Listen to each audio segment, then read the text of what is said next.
Mamadou Mohamed Ndiaye. jërë ngeen jëf ku am looy laam-laamee ci coronavirus bi na sam xel dem ci ñi ci faatu wala ñi nekk ci dëj ndax seen i mbokk a faatu ci coronavirus bi kaddu yu président national yooyee moo nekk ci xët mu njëkk Soleil national journal bi nañu moom jiitu réew mi démb la ko wax ba muy daloo loko yu yeese ca service maladie infectieuse ci hôpital Fann ñii soofantal lii di wopp ji ak it ñiy day naagal ci mesure barrières yi ñooñee la doon waxal ba xamal leen ne képp ku ci def na nga xam ne yaa ngi def loo xamante ne ji mën nga caa sànk baa nga sànk ca say mbokk Le Quotidien nañu wax ja neexul bi président de la république doon wax ci coronavirus bi gën di yokku ci réew mi raayul ay kàddoom nee na képp koo xam ne xool nga ci ñi ñàkk seen bakkan ci corona bi xool ñi ci ñàkk seen i mbokk ci corona bi xool ñi tëdd te mënuñoo jug ndax coronavirus bi war a xam ne corona lu am ci li xam ne corona lu am la ci réew mi président Macky Sall ne du fajkat yi rek maanaam corps médical bi ñoo mën a xeex mbas mi il faut que askan wi ku ci nekk ci ñoom da nga ciy dugal sa loxo ñu àndandoo xeex ko anki dina kay nañu président nee na nañu xool ci ñi ñàkk seen bakkan bu ñu bëggee xam ndax coronavirus bi lu am la am déet source soo mel ne ku naan ñu non seulement lu am la waaye ni mu mel ci réew mi fan yi dafa jéggi dayo juróomi nit yu faatu ci corona moom la ñu dégg démb ci réew mi juróom-ñaar fukki cas ak juróom-ñett yu yees ak it fanweeri cas garaaw ak juróom-ñaar la si ne kay bind na ñi nga xam ne dara fere geñeentewu leen ñooñu le président Macky Sall doon waxal démb tey l'observateur xëy nañu xamal ne guddi yi ñu tollu réew mi ak ay njiitam ci xiini mi na guréy la ñu nekke mbas mi ngi fi bés bu yàlla sàkk cas yi di gën di yokk ñiy faatu di gën di bari xamuñu ba fi mu nekk nii ndax dañuy dellu ci mesures yu tar yi ñu fi tegoon ngir sowe bakkan yi wala ndax dañuy wéy woyofal gi ñu nekkee ngir sowe koom-koomu réew mi école réew mi ak li ñu ne dañu faa bëgg a dugal njàngaleem sëy ak baane la Sénégal nee nañu jëwriñ gi ñu dénk éducation nationale di Mamadou Talla tëj na débat ba xam le ne jàngale ci l'école yi mbiri góor ak jigéen ak mbirum góor jigéen bokkul ci lu ñuy nësër du tey du ëllëg Vox Populi nañu moom dolli na ci neen lu aju ci suñu réew di Sénégal dafa am nu mu tëddee dañu am suñuy réalité tënku ci diine te it ci loolee ca la ñuy dox Sud Quotidien nañu xalaatub dugal lii di jàngaleem saay-saay ci l'école yi ngir gone yi mën di ko jàng loolee bu dee amit du yomb ndax syndicat gi jaboote jàngalekat yi ci réew mi bañ nañu ko ba tëdd ca naaj wa takk nañu ba dëgër taxaw ne loolee du fi amee mukk ministre éducation nationale mel ni kuy dalal xel yi ci xët mu njëkk Sud Quotidien ma nga fay wax ne loolee xalaatuñu ko nasuñu ko nësaruñu ko nañu ko gas suul pétrole ndax dana ko teree xeeñ en tout cas libération mi ngi ñuy xibaar ne coowal Petro-Tim doyen des six suul na dossier ba démb ci la jël li ñu naan ci wàllu yoon ordonnance de non-lieu enquête bi ñu ci doon def ñeen ca jot a déglu la ñu waxoon ci audition ba lépp journal libération xëy nañu ko wax ginnaaw pétrole beeg rakki Macky Sall ji ñu wax ci mbeddi Ndar yi ak gorob Macky Sall bi di Mansour Faye La Tribune nee nañu maire bu Ndar di Mansour Faye yéene ji mu amoon ngir jël avenue Charles de Gaulle ba ca Ndar soppi aw turam tuddee ko avenue président Macky Sall moom Macky Sall mi ñu ko bëgg a tuddee li mu ci wax démb ci fi nga xamante ne ji moo di service maladie infectieuse ku dégg waxam ja démb xam ne àndul ci xàll wa ñu ko bëgg a tuddee ca Ndar am na leneen it loolu yéene kay bii di Walf Quotidien nee nañu waxuñu ko ca dem ga président Macky Sall demoon démb ci université Cheikh Anta Diop bu Ndakaaru nee nañu bi mu nee jalan ci université ba étudiants yu ca bari ci seeni kaw chambre la ñu taxawoon doon ko yuuxu mbir mu doy waar l'observateur nee nañu moom lañu doon àtte démb ci tribunal flagrant délit bu Ndakaaru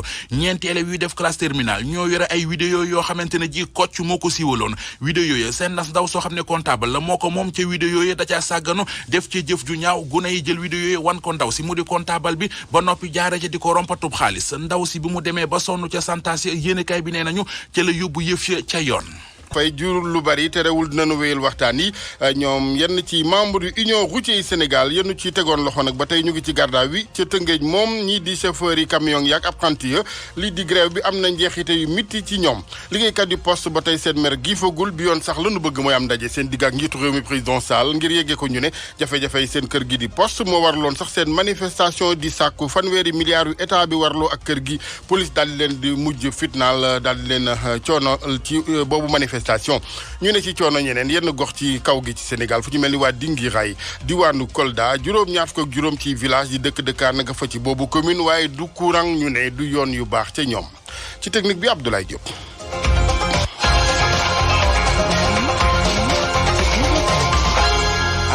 jërë ngeen jëf ci ànd beeg rajo Futur Média RFM ñu ngi ci Ndakaaru ci Médina rue 15 angle Corniche immeuble El Hadj Elimane Ndour ñu tàmbale xibaar yeeg lu ñeel liggéeykat yi ci poste bu Sénégal dañ doon manifester ay bés bi xam ngeen ndax fanweeri milliards yu tegal juróom yu leen nguur gu Sénégal ameel seen kër googee ñu gis ne bu ko fayoon xëy na sax ak suqali am ci kër ga waraloon seen ak manifester talaata junu génn police daal di dal bu baax seen kaw coalition bi nag ñaawlu ko ba fa ñaawlu yam bi yoon lu bëgg mooy am ndaje seen digg ak njiitu réew mi président Macky Sall ngir ñu ne waxtaane jafe-jafe yi nga xamante ni yu bari ci ay kër ci wàllu privé gi ñu ngi ko nekkee kenn ci googu coalition Birima Diallo ñu teewlu ko ak Salif Sow. def nañu consultation ba xam ni pare nañu chargé nañu président Guiro mu adressé courrier président de la République mu recevoir centrale syndicale yi pour que ñu wax ci loolu situation boobu situation wu poste bi wante aussi ñu laawaale ci yeneen situation yoo xam ne tey ji dem na secteur yu bari yoo xam ne tey ji ñu ngi menacé fermé dàq seeni liggéeykat comme mën naa la wax hôtellerie réew bu ñu demee ba toll fi nga xam ni suñu relation professionnelle ak dialogue social am na benn niveau de performance boo xam ni soxlaatul di sànni ay grenades lacrymogènes di sànni ay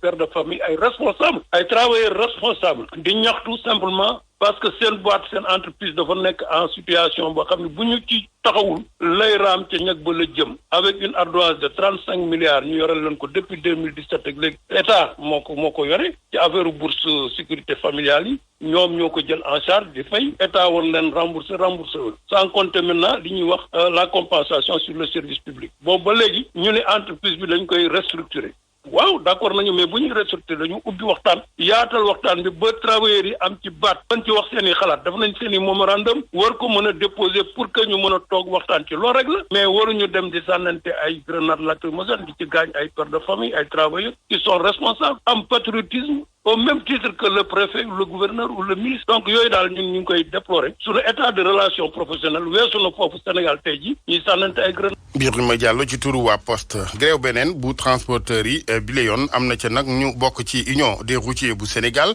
ay fan gi ñu ngi ci garda wi loolee la góor xuma njiital boobu syndicat xamal ci téléphone bi que Salif Sow chauffeur yi gros porteurs yi ñoom ñu fàttali ni grève bi ay fan ngi li ko waral di ak ci ngili ñu ne guñ leen si ngili ci yoon wi ak wàllu pesage à l'essieu ak yeneen daje nañ sax bu yàggul ak ministre des transports ak infrastructure Mansour Faye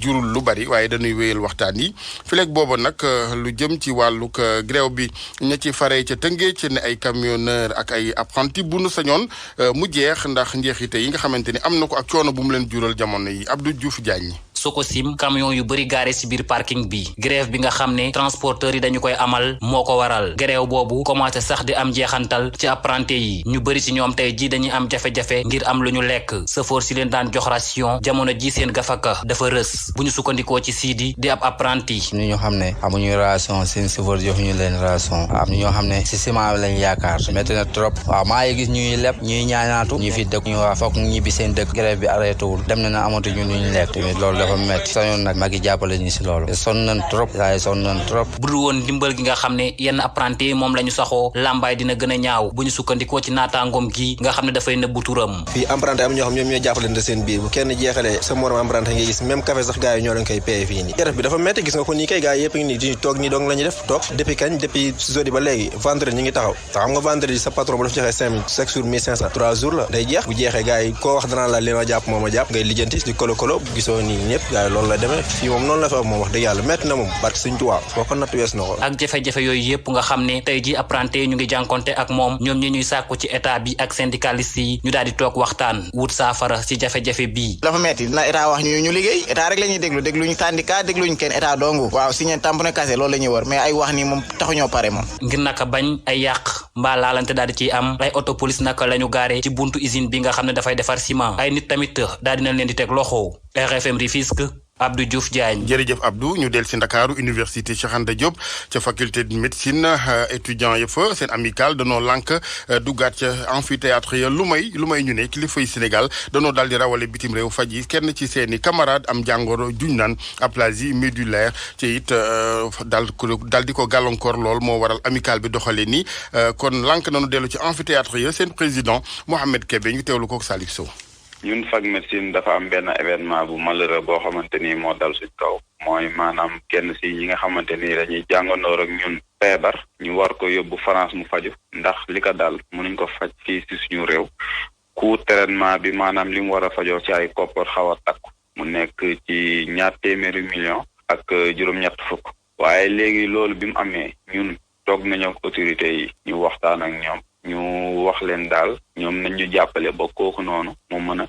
dem France mu mën a faju ndax moom rôle am moo nekk mu wér di faj nit ñi waaye rôle am nekkul mu faju di ñàkk lu nga xamante ni moom la war a fajoo léegi ñun comme loolu boobu ba léegi dañoo seetlu ne autorité bi ci gàttal daal deful li nga xamante ni moom moo war pour waa ji mën a dem faju ci duñ nangu benn yoon ñuy reprendre enseignement yi fac médecine tant que autorité bi deful le nécessaire ci loolu pour waa ji mën a dem France mu faju maanaam année universitaire 2021 lañ ne daa xooru mu commencé fag médecine tant que autorité bi évacué wu ko et au delà de loolu sax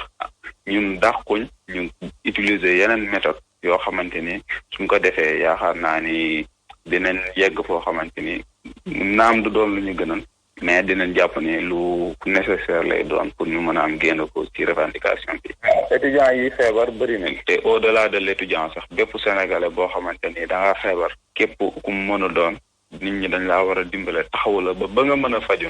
mu nekkoon Mohamed Kébé président bu amical étudiant yu faculté de médecine bu université Cheikh Anta Diop bu Ndakaaru waxtaan wi ak diisoo yi dinañ ko wéyal ci kanam tuuti ci pencoog RFM ngir buntu feeñ moom étudiant boobee mu wax di ki am jàngoro ji dinañ jokko ak moom ak docteur bi koy faj di docteur traitant bi docteur Danfakho ci penco lay doon ginnaaw xibaari wolof yi boori 8h40 ak rajo Futur Média jamono yi 8h juróom-ñetti minutes moo ca tegu. pour man RFM mooy rajo bi gën a jege askan wi. RFM rajo bi jaamu seen soxla. diwaanu Kolda ñi dëkkee ci commune Dinguiraye ñoo gis ne daal jot na ñu taxawu leen ci wàllu ay jumtukaay ndax ab diira ngi lu toll ci juróom-ñaar fukk ak juróom ci dëkk-dëkkaan di village yu fa du courant du yoon yu baax du it ay jumtukaay ngir poste de santé di bërëbu fajukaay ba Abdoulaye Diallo. askan yu juróom-ñaar fukk ak juróomi dëkku kaw yu goxu Dinguiraye biir département bu Médina Yoro Foulah ñooy ñaxtu ngir ñu am dundo wi gën. poste de santé bi nga xam ne bi tey moo nekk fii ci Dinguiraye muy commune bi li ñuy wax échographie amu fa en plus de cela amuñu ambulance commune bi nu mu toll yëpp 45 villages benn CM moo fi nekk CM boobu tey boo fa demee presque benn bâtiment bu ñu tabax moo fa nekk amul leneen amul clôture ay abri provisoire ñoo fa ëpp commune bi ñu nekk ni amul benn yoon. ñu féetee ca frontière diggante Sénégal ak Gambie yile askan ñooy faral di dem saa su ne ca réewum Gambie ngir saytu seen wàllu wér-gu-yaram ak fajaale seen yeneen soxla. Dinguiraye en fait dañu nekk gox boo xam ne ni ñu jegee Gambie surtout Bansan dañuy sant yàlla ci en tout cas bim ñi frontalier ak Gambie fekkoon du ligne frontière ak Gambie konoon dina gën a métti lool ci ñun parce que lépp loo xam soxla nañ ko ci wàllu gàmmu ziar wala ay ngénte mariage dañuy dem Bansan maanaam ci Gambie bi luy fa ay siège luy fa ay base ay sonorisation même groupe sax groupe électrogène foofu lañ koy war a mën a amee parce que fii comme courant amul vraiment fekkoon du Gambie bi mën nañ ne kon population bu Dinguiraye seen dund dina gën a métti trop. ndaw gox ba ñàkk xëy lool bëgg nañ fa ab centre de formation ngir tàggat ndaw yooyu ndax ñu mën a am xëy RFM Kolda Abdoulaye Diallo. jërëjëf Abdoulaye ñu dem ba Djilor ca Fatick foofee kuréel ak village ya fare ca sow jant commune ba ñoom ñoo ñaawlu ñu ne wuute gi am diggante la ca gox ba ne ay potentialité di ngëneel ak i ressources ak ñàkk gi ci askan wi loolee ñoom seen xel nangu lu ni mel danoo gis ne politique bu bon ci wàllu yokkute rek ay li ko waral ca bunu sañoon ak jubbanti El Hadj Ousmane Ndong la ñu ci àndal mooy coordonnateur collectif yooyu village fare Ouest Djilor ñu teewlu ko Ibrahima Diamé. gox gi ñu jógee muy zone ouest de Djilor daanaka potentiel commune bi fa la nekk ndax gox bi am na ñaar fukki junniy nit ak juróom yoo xam ne mën nañ ko répartir ci ñaari junniy ménage ak juróom-ñetti fukk ak ñett te malgré potentiel boobu noonu nag zone bi mënul décoller parce que développement dafa am yenn yoo xam ne da ko laaj lu jëm ci courant lu jëm ci ndox surtout ñaari aspect yooyu ñu koy joytu nag ci kanamu taskatu xibaar yi ak kanamu autorité yi di ko wax monsieur le président de la république son excellence monsieur Macky Sall pour mu gastuñu yokku ci nag mu am ay terres cultivables ci ay jàmbaar ndax ay askanu béykat lañ ak askanu nappkat ndax géej gi aussi mu ngi dalee pecc ba felaan ci distance su ñaar fukki kilomètres boo ko xaymaa mais malgré loolu zone bi mën naa wax ne dafa bokk ci zone yi ñu gën a fàtte ci Sénégal te dëkk yu toll noonu tey au 21e siècle en 2020 mu toog amul courant amul ndox daanaka gàcce la ci région boo xam ne président Macky Sall fii la dëkk. ñu wutali fi nga xamante ni mooy ndimb dëkk la ne ca commune bu Kër Momar Sarr foofee projet bu ñu naan PDIDAS projet développement inclusif durable ci wàllu agro business Sénégal moo fa daal di taggatémbe askan bi ñaawlu bloqué gi joxoñ nañ te maire ba ak sous préfet dañuy tiit ñoom askan woowee fare ndimb waa banque mondiale rocciwaat kopparin te def Abraham Paul Pouy. depuis atub 2017 PDIDAS ñu taxawal ko ci village Ndimb am ay jafe-jafe depuis bu ñu taxawalee bureau GIE bi nag te ab jigéen jiite ko am beneen pàcc ci askan wi jóg ne ñoom jigéen du leen jiite. war a commencé liggéey ñoom ñu jóg ni ñoom jigéen du leen jiite gouverneur yeeg préfet yeeg directeur yi yëpp léegi Sénégal nekk fi di nekk ay jigéen loolu moom mënuñu ko dégg. ñi nga xam ne nag dañuy ñaawlu nu projet bi taxawee ñoom ku ñuy joxoñ baaraamu tuuma moo di meeru Kër Momar Sarr nag wàllu politique rek moo ci laxasu Aliou Diop moom moo yor lépp lu jëm ci wàllu communication ak information jëm ci projet PDIDAS ci Ndimb. bi ne jigéen di leen jiite ndeke yoo maire moo jaar sa gannaaw wax leen ni leen bu ngeen jógee ngeen bañ maire Kër Momar Sarr Jumaru Ka moo leen sant leen bañ leen parce que PDIDAS coow lay bañ te bu coow amee rek daañu opposé lii daañu ko tas sous-préfet ànd ak gendarmerie ak maire ak BMS ak quelques agents ci PDIDAS ñëw daal falaat beneen bureau bi ñu falaatee beneen bureau mu xaw nu jaaxal noo moom suñu suuf defar suñu GIE tànn suñu biir ñu nu wóolu ñu jékki-jékki sous-préfet am sañ-sañ ni foli ndax ñooñu lii lañu jàpp ne ban xam-xam la. askan wi ñaari mbir lañu bëgg mooy ñu delloo leen seen suuf yi nga xam ne joxe nañ ko wala projet bi daal di door. te yaakaar naa tamit du ñu am ay jeunes yaa xam te ni capable nu téye lu nekk ñu koy un bon jour rek indi nu fi ñi nga xam te ni xamuñu fu ñu jógee suuf si nag suñuy baab ñoo ñu koy liggéeyal ak suñuy maam boobu ba léegi ñu si sutur bi ñu falaat ñun yëguñu ko te ànd ñu si li ñu bëgg mooy nañ ñu dimbali ñu liggéey. sous-préfet bi moom lu mu xamle mooy bureau bu mu installé dañ ko jox ay ndogal maire bi nag jéem nañ koo woo ba sonn waaye jotuñu ko mu nekkoon Abraham Paul Pouy Ndimb RFM. jërëjëf Abraham ñu del si ba diwaanu Thiès jàll dem fële di Ngoundiane ca Thiès waa Ngoundiane ay jafe-jafe ñeel mairie ba mooy ci wàllu recouvrement ñu jotee ci koppar yi di ay patente ci yenn ci carrière yu sanc foofe carrière yu yëngu ci wàllu basalte ak calcaire jafe-jafe yi ci seen gis-gis ñoom conseil municipaux yi fa leen warlu ko lu mooy ay yeesal yi nu indi ci wàllu local gi ci jamonoy wot ak budget ba la nu ko ñaawloo budget 2021 Cheikh Anta Diop. Ngoundiane conseil municipal bi ñu ko doon amal doon nag wote budget bu jëm ci wàllu at mu yees mi di atam 2021 daanaka ren ji li nga xamante ne natt nañu ko bokk na ci lu jëm ci wàllu wér-gu-yaram ak njàng mi. budget bi nag li ci gën a fës mooy mbirum wér-gu-yaram li ci topp mooy mbirum njàng mi li dem ci wàllu infrastructure mais jumtukaay yeeg tabax yeeg defar yoon yeeg yooyu noonu. waaye ñu gis ni fii ci Ngoundiane carrière yi nga xamante ni dañuy génn li ñuy wax basalte ak ay mine bari na fi lool kii di Mbaye Sarr mi nga xamante ne moom mooy premier adjoint au maire bu Ngoundiane nee na nag dañoo am ay jafe-jafe ci nag naka la patente yooyu di duggee ci keesu maire gi. xam ngeen ne Ngoundiane dafa am particularité bu am ay carrière yooyu nag dafa am lu ñu doon dugal loo xam ne patente lañ ko doon tuddee bu njëkk patente boobu dafa doon ñëw directement ci suñu compte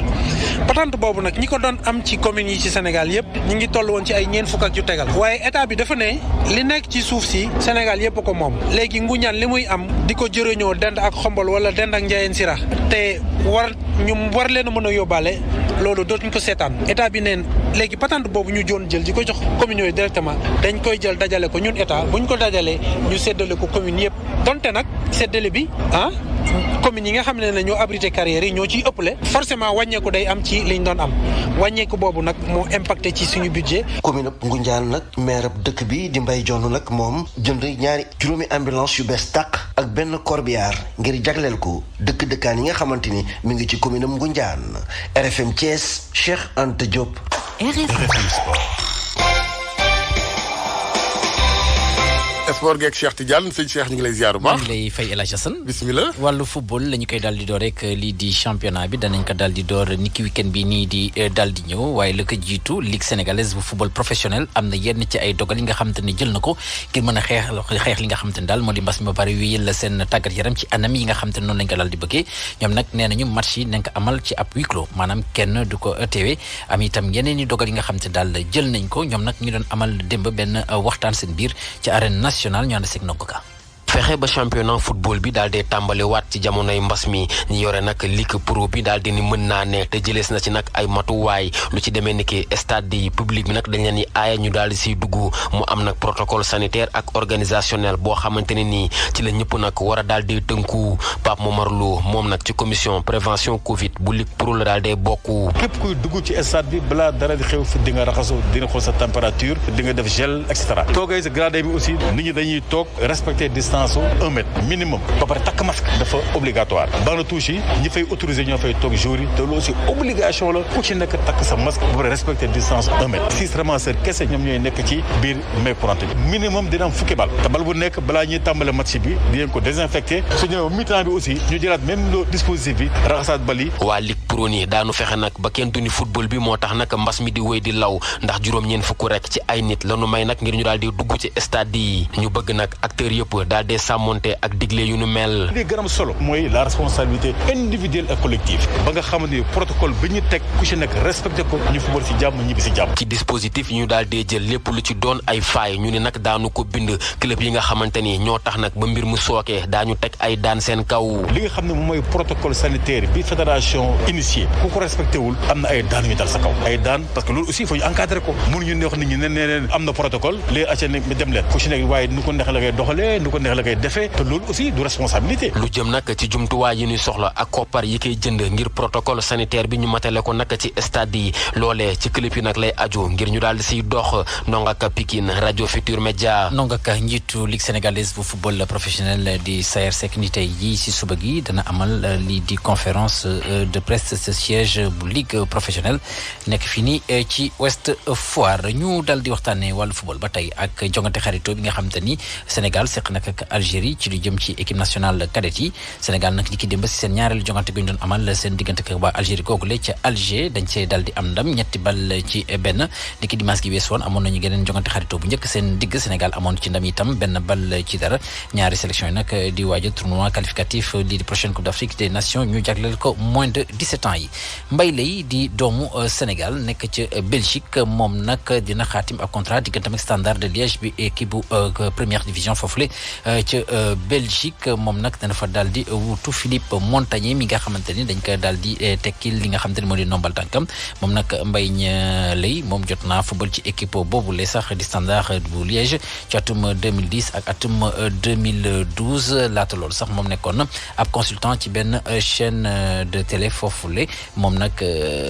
bokk na ci ñi nga xamante ni daal équipe bi yaakaar na leen ngir ñu daal di joyanti biir yi ndax jamono gi ci seen championnat bu Belgique équipe boobu la di Standard de Liège mu ngi féete ci fukkeel ak benneelu place bi ñu daal di waxtaanee championnat bu Angleterre démb nag Arsenal dal na tegle ñaareelu ndamam loolu nag doon lu gëj a am ci équipe boobule ñoom nag seen digg ak ñi di waa Brighton dañ cay daal di am ndam benn bal ci dara seen bit ki ko dugal moo di Alexandre Lacazette bi nga xamante ni ba mu duggee sa saasa la daal di kon boo ko dugal bit waaye teewul ba tey Arsenal ñi ngi féetee ci fukkeel ak ñetteelu place bi juróom-benn poñ dox seen digg ak Manchester City Tottenham Chelsea nga xamante ni ñoom itam am nañu ay match yi ñu war a football Leeds bu Bielsa moom démb dal na am ndam lu yaa ci diggante ak West Bromwich Albion juróomi bal ci dara Manchester United daal di mujj am ndam ci njeexitalu jongante gi seen digg ak ñii di waa Wolverhampton benn bal ci dara seen bit nag ki ko dugal moo di Rashford fukkeel ak juróom-benneelu bëccëg bi ci championnat bu Angleterre nañ ko daal di yeggale ni ko tey jii Liverpool bu Sadio Mané féetee ci place bu njëkk bi 20h dana tasek ñii di waa Newcastle ci Espagne FC Barcelone moom démb mën nañoo jàpp ne dafa lajj ci dëkkam digganteem ak Eibar bu Pape Diop jot a football ba match bi di laate jeex ñu daal di ko génne ñoom nag dañoo daal di match nul seen digg ak équipe boobule kii di Ousmane Dembélé gannaaw bu mu toogee ab diir football ndax gaañu bu ko tëraloon démb ba mu duggee moom itam moom moo jot a égaliser la pour équipe bi di FC Barcelone jamono gi féetee ci li nga xamante ni daal moo di ñaareelu